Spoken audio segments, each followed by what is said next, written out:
Sir শোনা যাচ্ছে। হ্যাঁ sir clear. Okay clear right okay fine. So আমরা আজকে যেটা নিয়ে ডিসকাস করতে চলেছি সেটা হচ্ছে ইভলিউশনিজম। এখন ইভলিউশনিজম সম্পর্কে আমাদের কিছুটা আইডিয়া আগেও আছে। আমরা ফার্স্ট ইয়ারে যখন নাকি বেসিক কিছু থিওরিটিক্যাল ইস্যুস নিয়ে আমি ডিসকাস করেছিলাম তোদের সাথে, I hope you remember that I vividly discussed about the 19th century evolutionism. In our syllabus, we will be focusing on 19th century evolutionism as well as the as well as the neo-evolutionism as well. এখন মজাটা হচ্ছে যে নিও ইভলিউশনিজম কিন্তু 19th century evolutionism discarded হয়ে যাওয়ারও বহু পরে ফিরে এসেছিল। তো নিও ইভলিউশনিজম নিয়ে আমরা অন্য আরেকদিন আলোচনা করবো। আজকে আমরা 19th century evolutionism নিয়ে আলোচনা করতে চলেছি। এবারে it is very important for us to understand that 19th century evolutionism is basically heavily influenced by the evolutionistic ideas from natural sciences. প্রাকৃতিক বিজ্ঞানে যে ইভলিউশনিস্টিক আইডিয়া এসেছিল সেইটার দ্বারা প্রচন্ড পরিমাণে ইনফ্লুয়েন্সড, এবং বিশেষত চার্লস ডারউইনের নাম আমরা সবাই জানি। চার্লস ডারউইনের থিওরি দ্বারা প্রচন্ড ইন্সপায়ার্ড হচ্ছে ইভলিউশনিজম। এখন চার্লস ডারউইন এমন একটা সময় এমন একটা থিওরি প্রপোজ করেছিলেন যেই সময় কেউ ভাবতেই পারতেন না যে এইরকম ভাবেও বিশ্ব বা পৃথিবীকে ভাবা যায়, যেখানে আমি বলতে পারি যে চার্চের বিরুদ্ধে গিয়ে বা তথাকথিত সেই সময় যে ম্যাসিভ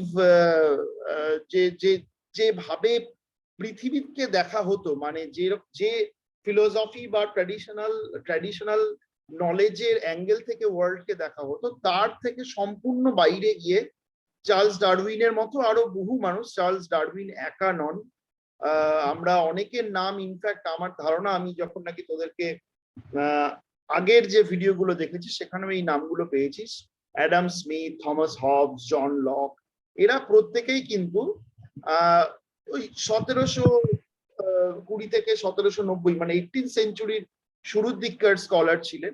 তারা প্রত্যেকেই কিন্তু একটা প্রোগ্রেসিভিজম বা তারা বিশ্বাস করতেন যে world is progressing, world is going towards the betterment.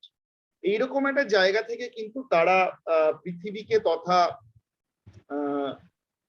পৃথিবীর প্রতি যে মানুষের অ্যাটিটিউড সেইটাকে তারা ব্যাখ্যা করার চেষ্টা করতেন। তারই সবচেয়ে মানে সে অর্থে দেখতে গেলে বায়োলজিক্যাল সায়েন্সেসে সবচেয়ে বেশি প্রভাব যে ভদ্রলোকের কাজের পরে তিনি হচ্ছেন চার্লস ডারউইন।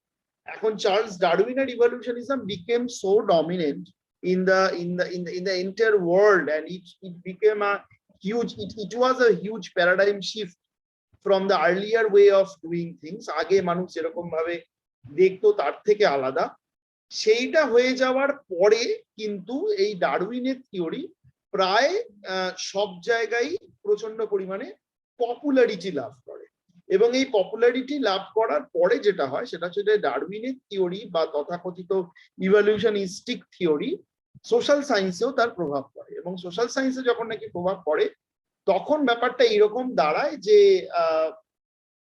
সোশ্যাল সায়েন্টিস্ট এরকম ভাবে দেখেন যে it is basically some kind of social evolution is basically some kind of directionality or linear sequence. অর্থাৎ ইভলিউশন শুধুমাত্র প্রোগ্রেস হচ্ছে, শুধুমাত্র একটা স্টেজ থেকে আরেকটা স্টেজে মানুষের ভাবনা চিন্তা বা সামাজিক বিবর্তন ঘটছে, that was definitely one of the major issues, but another, the second most important issue is to understand the direction. মানে evolution is going on, social change is going on, the change towards betterment is going on, but in which direction, that was assessed by the scholars. যে কোন দিকে যাচ্ছে সমাজ, পরিবর্তিত হয়ে কোন দিকে যাচ্ছে, সেই অ্যাঙ্গেলটা কিন্তু খুব ইম্পর্টেন্ট হয়ে দাঁড়ায় এই সময়।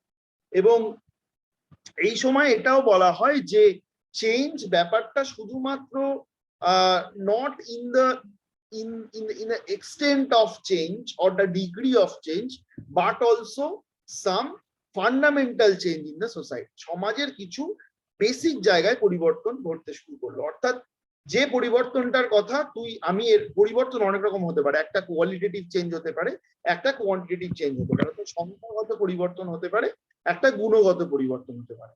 তো সোশ্যাল সায়েন্টিস্টরা এটা বলতে শুরু করলেন যে, বিশেষ করে ইভলিউশনিস্টরা, তারা এটা বললেন that what we need is to understand that society is progressing towards a directional change, অর্থাৎ তুমি সেই ডাইরেকশনটা বুঝতে যদি পারো তবেই ইভলিউশনের কোনো একটা মানে তোমার কাছে থাকবে। এখন এই যে ধর ডাইরেকশনালিটি, এই ডাইরেকশনালিটিটাকে বোঝার জন্য we have two different scholars in our theory. One is Louis Henry Morgan, another one is নাম কি, এডওয়ার্ড বার্নেট টাইলার।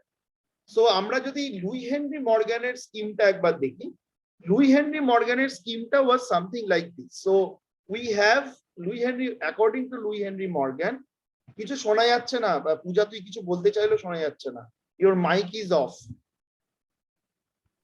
না স্যার, এমনি মা একটা কথা বললো তার জন্য মাইকটা অফ করে কথা। আচ্ছা, okay. So according to Louis Henry Morgan, there is this change, চেঞ্জটা কোন দিকে যাচ্ছে সেইটাকে উনি ব্যাখ্যা করেছিলেন এরকম ভাবে যে the change is going towards from savagery to barbarism to civilization, savagery, barbarism, civilization। এবং এইখানে এই যে সিভিলাইজেশন যেটাকে বলা হচ্ছে, that civilization, according to Louis Henry Morgan, not only Morgan but also Spencer, but also the scholar like Edward Barnett Tyler, this civilization was actually the European or the American. So according to these scholars, everywhere, every society is going from a savage stage, একেবারে বন্য আদিম stage থেকে তারা এগোচ্ছে, এবং তারা finally ultimately কোনো একদিন because of evolution they will reach towards civilization. তারা সিভিলাইজেশনে পৌঁছে যাওয়ার জায়গায় পৌঁছে যাবে, একদিন তারা সিভিলাইজেশনে পৌঁছবে। এই যে ধর সিভিলাইজেশন বলতে আমি ইউরোপ আর আমেরিকাকে রাখছি, এবং ইউরোপ আর আমেরিকাকেই আমি সবচেয়ে ইম্পর্টেন্ট একটা জায়গা দেওয়ার চেষ্টা করছি। এই অ্যাঙ্গেল থেকে পরবর্তীকালে this theories were criticized, heavily criticized, even discarded. মানে ফ্রা বোয়া বা এই ধরনের যারা খুব নামকরা স্কলার পরবর্তীকালে এসেছিলেন, তারা ডিফিউশনিজম এবং হিস্টোরিক্যাল পার্টিকুলারিজম এই দুটো থিওরিকে ব্যবহার করে they have completely destroyed the idea of 19th century evolution. সেইটা নিয়ে আমরা পরবর্তীকালে আমরা সেটা নিয়ে আরো আলোচনা করব এবং পড়াশোনা করব। এখন এই যে ধর লুই হেনরি মর্গ্যান তিনটে স্টেজে ভাগ করলেন, এই তিনটে স্টেজের ক্ষেত্রে উনি কতগুলো ভাগও করেছেন, উনি কতগুলো বৈশিষ্ট্যর কথা বলেছিলেন। যেমন ধর উনি বলেছিলেন যে স্যাভেজারি পিরিয়ডে when people were savages, সেই সময় তোমার যেটা ছিল সেটা হচ্ছে যে communal family, tribal organization, hunting and gathering was the main economy. People used to live in huts. Marriage of single pairs was there. যদিও সেখানে কোহ্যাবিটেশন নাও থাকতে পারে, কখনো কখনো ক্যানিবালিজমের ইস্যু এসছে, এবং ইনশিপের যে সিস্টেম, তোরা ইনশিপ পড়েছিস, kinship was classificatory form of a system. So this is how Louis Henry Morgan characterized the position of savagery. এখন এই স্যাভেজারি, বারবারিজম এবং সিভিলাইজেশন, এইটার ভেতরেও অনেকগুলো সাব ডিভিশন ছিল, লোয়ার স্যাভেজারি, মিডল স্যাভেজারি, আপার স্যাভেজারি, লোয়ার বারবারিজম, মিডল বারবারিজম, আপার বারবারিজম, এবং সেগুলোকে উনি স্পেসিফিক কতগুলো বৈশিষ্ট্য দিয়ে, সেগুলোকে উনি স্পেসিফিক কতগুলো টেকনোলজিক্যাল চেঞ্জেস বা টেকনোলজিক্যাল ফিচার্স ব্যবহার করে ব্যাখ্যা করেছিলেন। আবার বারবারিজম বলতে উনি কি বলছেন?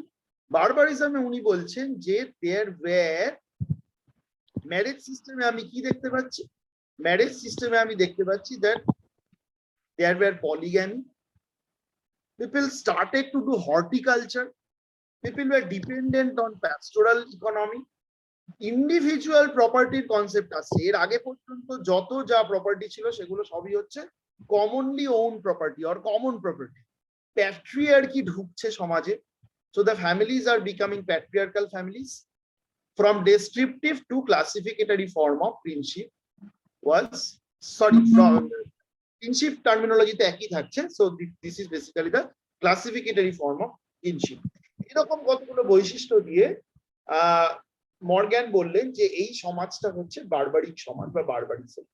এবং এর পরবর্তীকালে according to Morgan human beings advanced to become civilized. সিভিলাইজেশনের ব্যাখ্যা দিতে গিয়ে according to Luis Henry Morgan, we have industrial economy, maybe post-industrial economy. Marriage became monogamous, single pair marriage, একজন পুরুষের সঙ্গে একজন নারীর বিয়ে হচ্ছে। Marriage has to be outside the descriptive kinship system. এতদিন পর্যন্ত ক্লাসিফিকেটরি ছিল, now we have a descriptive kinship system, and there is incest taboo যেটা আমরা পড়েছি ম্যারেজে। Technology is becoming the main channelizing force. সমাজকে অর্গানাইজ করার জন্য টেকনোলজির ব্যবহার প্রচন্ড পরিমাণে বেড়ে যাচ্ছে, and people are started to live in the nuclear families. Definitely যদি monogamous marriage হয় তাহলে there is a chance of forming nuclear families. তো এইরকম ভাবে according to Morgan, human societies progressed from one phase to another. ঠিক আছে, এখন মজাটা হচ্ছে এইরকম ভাবে যে হায়ারার্কিটা মর্গ্যান তৈরি করেছিলেন, সেই হায়ারার্কিটার মধ্যে কিন্তু ডেফিনিটলি আচ্ছা তোরা কি শেয়ারিংটা পাচ্ছিস? আমি একটা জিনিস শেয়ার করছি না বোধহয়। না স্যার, দেখতে পাচ্ছি না। হ্যাঁ, শেয়ারিংটা দেখতে পাচ্ছি, আমি একটা জিনিস শেয়ার করছি। এইবারে দেখতে পাবো। Okay fine. সো তার মানে মর্গ্যান বলছেন যে এই যে ধর একটা জায়গা থেকে আমি আরেকটা জায়গায় উত্তীর্ণ হচ্ছি এবং সেখান থেকে আরেকটা জায়গায় পৌঁছচ্ছি, এই পুরোটাই হচ্ছে একটা লিনিয়ার সিকোয়েন্স, এবং there is a degree of directionality. কোন ডাইরেকশনে যাচ্ছে সেটাও কিন্তু আমি বলে দিচ্ছি। ঠিক আছে, এইটাই হচ্ছে 19th century ইভলিউশনিজমের সবচেয়ে বড় ফ্ল, যে when you tend to say that the society will progress more or less the same way in which European and American cultures were progressing, European and American societies were progressing and became one. এখন এই পুরো ব্যাপারটাকে আবার Tyler তার primitive culture বইতেও একই রকম ভাবে ব্যাখ্যা করার চেষ্টা করেছে, that there is an universalized form of unilinear evolution. তার বক্তব্য ছিল যে the kind of evolution we have in our society is unilinear evolution. এবার unilinear evolution ব্যাপারটা কি? উনি টাইলার এবং মর্গান এদের প্রত্যেকেরই বক্তব্য ছিল যে এটা হচ্ছে ইউনিলিনিয়ার, মাউস দিয়ে লিখছি কাজেই হাতের লেখার কোনো মাথা মুন্ডু নেই। ইউনিলিনিয়ার ইভলিউশন। এটাকে ইউনিলিনিয়ার ইভলিউশন কেন বলছে? কারণ এরা বলছেন এই যে ধর ফ্রম স্যাভেজারি টু বারবারিজম টু সিভিলাইজেশন, এই যে ডিরেকশনালিটি, এই ডিরেকশনালিটিটা একই দিকে যাচ্ছে এবং সবার ওপরে আমি রাখছি ইউরোপ বা আমেরিকাতে।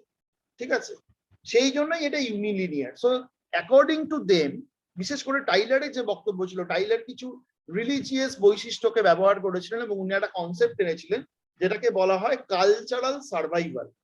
কালচারাল সার্ভাইভাল কনসেপ্ট উনি ইউজ করেছিলেন। কালচারাল সার্ভাইভাল মানে কি? কালচারাল সার্ভাইভাল মানে হচ্ছে যে আমাদের আগের যুগের ব্যবহার করা অনেক বস্তু আমরা এখনো ব্যবহার করে চলেছি, যেমন ধর মাটির পাত্র, যেমন ধর শিলনোড়া। ঠিক আছে, এই ধরনের বৈশিষ্ট্যগুলো যেগুলো পরবর্তীকালে এথনো আর্কিওলজিতেও ব্যবহৃত হয়। এথনো আর্কিওলজি নিয়ে আমরা পড়েছিলাম, নিশ্চয়ই তোদের মনে আছে, in our second semester course topic called ethnoarchaeology, where we were trying to find out the cultural parallels. যে আগের যুগের কোন কোন বৈশিষ্ট্য মানুষ এখনো ব্যবহার করছে, এবং তার থেকে we tried to understand what sort of society earlier people used to have. যারা এখন এটা ব্যবহার করছে তাদের কালচার দেখে কিছুটা পরিমাণে we tried to reflect back on the people who used to use it maybe 1000 years ago, হাজার হাজার বছর আগে যেগুলো তারা ব্যবহার। এখন টাইলারের বক্তব্য হচ্ছে আমরা যে সমস্ত প্রিমিটিভ কতগুলো কালচারাল ফিচার দেখতে পাই, these are all continuity of the earlier cultural trends. আগের যুগের কালচারাল ট্রেন্ডের কন্টিনিউইটি হচ্ছে এইগুলো। এখন টাইলারের বক্তব্য হচ্ছে এই যে আমরা আর্লিয়ার কালচারাল ট্রেন্ড দেখতে পাচ্ছি, এটার থেকেই প্রমাণিত হচ্ছে যে এই সমাজগুলো, যে সমাজগুলোকে আমি এখন সিভিলাইজেশন বলছি, সেই সমাজগুলো এক সময় বারবারিক ছিল। এবং তাদের আরো বক্তব্য হচ্ছে, টাইলার, মর্গান এবং এদের প্রত্যেকেরই বক্তব্য হচ্ছে there is something called psychic unity of mankind. Psychic unity of mankind কি? Psychic unity of mankind হচ্ছে যখন নাকি তুমি বলছো যে সারা পৃথিবীর যত মানুষ তুমি দেখতে পাচ্ছ তারা প্রত্যেকেই হচ্ছে একই ধরনের কি বলা উচিত, একই ধরনের ইন্টেলেকচুয়াল ক্যাপাসিটি নিয়ে জন্মেছে। এই বক্তব্যটা, এই কনসেপ্টটা হচ্ছে, দাঁড়া এটা আবার ডিসঅ্যাপিয়ার করে যাচ্ছে,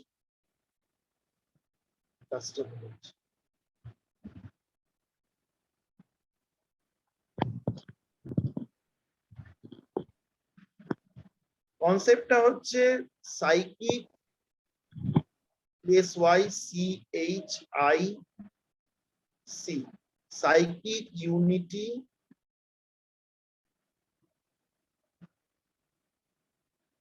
অফ, এটা খুব ইম্পর্টেন্ট একটা concept, psychic unity of mankind.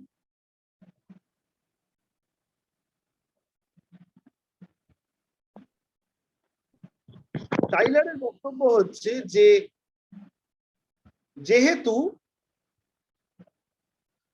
তোমার সমাজে প্রত্যেকটা মানুষ হচ্ছে homo sapiens and they have equal intellectual as well as bodily capacity, মানুষের শারীরবৃত্তীয় এবং বুদ্ধিবৃত্তীয় ক্যাপাসিটি যেহেতু দুজনেরই সমান, তার ফলে তারা যদি একই ধরনের প্রবলেমের মধ্যে থাকে, because according to the scholars এবং according to our understanding of the history, people use to have similar kind of requirements. কিরকম? আগের যুগে সারা পৃথিবীর লোকেরই তো একই ধরনের রিকোয়ারমেন্ট ছিল। সেগুলো কিরকম? এই ধর খাবারের রিকোয়ারমেন্ট, বাসস্থানের রিকোয়ারমেন্ট, জলের রিকোয়ারমেন্ট। তার মানে people use to have more or less same kind of problems to address. So যদি একই ধরনের প্রবলেম সারা পৃথিবীর মানুষকে অ্যাড্রেস করতে হয়, এবং যদি সারা পৃথিবীর সমস্ত মানুষই হোমোসেপিয়েন্স হয়, যাদের biological and intellectual capacity more or less same, তাহলে একই প্রবলেমের তারা একই ধরনের সলিউশন খোঁজার চেষ্টা করবে। তার মানে হচ্ছে যদি আমি প্রবলেমগুলো জানি এবং যদি আমি সলিউশনগুলো সম্পর্কে বুঝতে পারি, তাহলে খুব সহজেই আমি এটা বলতে পারবো যে মানুষ একই স্টেজের মধ্যে দিয়ে, সেটা স্যাভেজারি, বারবারিজম, সিভিলাইজেশন হতে পারে, সেটা অন্য কোনো শব্দ তুমি চাইলে ইউজ করতে পারো, but the stages will be the same because people have the same kind of intellectual capacity and same kind of problems. এই যেহেতু মানুষের same kind of intellectual capacity এবং সেম কাইন্ড অফ, যেটাকে বুদ্ধিবৃত্তি আমি বলছি, সেইটা যেহেতু আছে, so therefore people have something called psychic unity of mankind. এই সাইকিক ইউনিটি অফ ম্যানকাইন্ড আছে বলেই people will progress through a unified line of evolution, যেটাকে এনারা বলছেন unilinear evolution বা unified evolution. So therefore we have two scholars to study. One is Louis Henry Morgan, one is Tyler. Tyler is using cultural survival to justify his theory of evolution. তার থিওরিকে justify করার জন্য তিনি cultural সার্ভাইভালের প্রসঙ্গ আনছেন। আর Luis Henry Morgan এই entire প্রোগ্রেসটাকে বা এই entire history of human ইভলিউশনকে কয়েকটা স্টেজে ভাগ করে কতগুলো সামাজিক এবং টেকনোলজিক্যাল বৈশিষ্ট্য তার মধ্যে থেকে খুঁজে বার করে তিনি এটাকে ক্লাসিফাই করে ইভলিউশনারি স্কিমটাকে তৈরি করার চেষ্টা করছেন। So this is how 19th century evolution was progressing. After this 19th century evolutionism dominated the social science paradigm for quite some time. But after that, Fra Boa and his students, based on a series of ethnographic works, have successfully criticized the concept of 19th century evolutionism to form a completely different kind of an explanation of social change. আগের এটাও এক ধরনের সামাজিক পরিবর্তনেরই ব্যাখ্যা evolution দিয়ে, সেইটাকে কিন্তু পরবর্তীকালে আমাদের ফ্রা বোয়া এবং তার ছাত্রছাত্রী এডওয়ার্ড সাপিল, মার্গারেট মিড, এরা প্রত্যেকে ক্রিটিসাইজ করে আরেকটা থিওরি ফর্মুলেট করেছিলেন, যেটা নিয়ে আমরা নেক্সট ক্লাসে আলোচনা করব, এবং সেগুলোর বোধহয় ভিডিও রয়েছে, so I will be able to share. কোনো প্রশ্ন থাকলে করতে পারো। স্যার বলছি, হোয়াট ইজ ক্যানিবালিজম? ক্যানিবালিজম হচ্ছে যখন নাকি মানুষ মানুষকে খায়। একটা সময় মানুষ ক্যানিবাল ছিল, মানুষ মানুষকে খেত, সেই ফেজটাকে বলা হচ্ছে ক্যানিবালিজম। এখনো কিছু ভয় পেয়ে গেলি নাকি? স্যার আন্দামানে আছে না এখনো ওই আপনার স্ক্যান্টিলিনির ট্রাইবাল গুলো যেগুলো প্র্যাকটিস না, সেন্টিনেলিজমের মধ্যে ক্যানিবালিস্টিক প্র্যাকটিস না, তারা আউটসাইডারকে মেরে ফেলেছে, এটা আলাদা কথা, বাট দ্যাটস নট ক্যানিবালিজম। ও ক্যানিবালিজম টিকিওপিয়াদের মধ্যে ছিল, আমাদের নাগাদের মধ্যে আমি যতদূর জানি ছিল, দেখতে হবে এগুলো, আমি খুব ভালোভাবে ট্রাইবদের সম্পর্কে জানি না, বাট দেয়ার ওয়্যার ক্যানিবালিস্টিক প্র্যাকটিসেস, এবং আগে তো ছিল, বহু আগে তো ছিল। ইনফ্যাক্ট আমাদের পশ্চিমবঙ্গে এরকম অনেক মন্দির আছে যেখানে গেলে তোরা শুনতে পাবি যে একসময় নরবলি হতো। সো সেই নরবলি ব্যাপারটাও তো বেসিক্যালি একটা ক্যানিবালিস্টিক প্র্যাকটিস, সেটা যতই রিচুয়ালিস্টিক হোক না। ঠিক আছে, বোঝা গেল? Okay fine. আমি ওই নোটটা তো আগেই তোদের দিয়ে দিয়েছি, এবার নোটটা একটু ভালো করে পড়ে এই ভিডিওটা দরকার হলে আরেকবার দেখে নাও, এন্ড আই থিংক তোরা বুঝতে পেরে যাবি যে what is evolutionism and what is 19th century। ঠিক আছে, তাহলে কলটা অফ করছি।